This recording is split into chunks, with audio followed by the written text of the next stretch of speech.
Sinubukang puntahan ni Perena ang Devas pero gusto niyang kausapin itong si Cassiopeia. Nais niyang humingi ng tulong. Bigyan man lamang siya ng isang sandata para sa ganun hindi niya maramdaman na wala siyang silbi.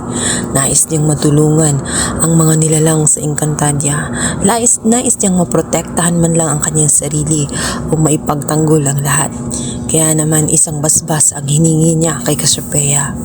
Ngunit instead nga nakasangkapan lang ang ibigay nga ni Cassiopeia ay hindi lang mang yun, sapagkat nakita niya kung gaano kadesidido nga itong si Perena na tumulong at talaga namang bukal sa kanyang puso at handa siyang magsakripisyo, kaya binigyan siya ng isa pang chance. Biglang nagtaka itong si Perena matapos nga siyang dalhin ng bataluman sa isang napakagandang lugar at mayroong isang malaking puno. Ayon sa bataluman, ito ay puno ng buhay at binibigyan na nga siya ng pagkakataon para mabuhay muli.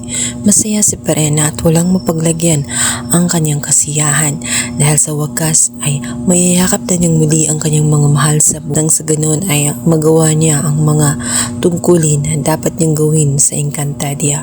Subalit hindi pala ganoon kadali ang kanyang pagdadaraanan, sapagkat bago niya makuha ang naturang puno ay haharapin muna niya itong si Ether. Naaalala ni Perena kung gaano kabangis itong si Ether. Bibigyan lamang siya ng puno ng buhay na yun kung matatalo niya itong si Ether. Si Ether na kalaban din nila noon, nagkakampi din nila. Isang napakalaking pagsubok ang kanyang daraanan, subalit hindi susuko sa Perena dahil nais niyang mabuhay muli.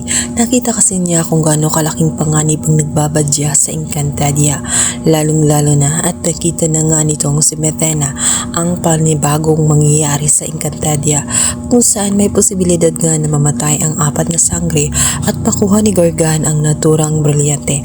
Kaya naman mahihirapan ng lahat dahil kapag si Gargan ang maghahari, maaaring ang kanilang kinabukasan. Unti-unti nang nagsisimula itong si Aragorn sa kanilang mga plano kung saan sakupin nga ang buong Encantadia. Sinimulan niyang puntahan ang pinagharian ni Armea, ang Sapiro. Sinubukan niyang gayahin itong subalit hindi siya agad nakalusot sapagkat matalas ang paningin at ang isip nga nitong si Gea na namana niya sa kanyang mga ashti. Nalaman niya agad na huwad ang isa sa kanila ni Imaw at nang subukan niya ito kilatisin, nakita niya agad na tanging si Lulu Imaw lamang ang magkakagawa. Ang tungkod na katotohanan, ito ang nagsabi at nagpahiwatig na walang ibang makakagaya sa naturang tungkod ni Imaw sapagkat ito ay makapangyarihan. Kaya naman walang nagawa si Aragorn kundi ipakita ang kanyang sarili at agad din naman siyang naitapoy matapos ng makita ito ni Alana.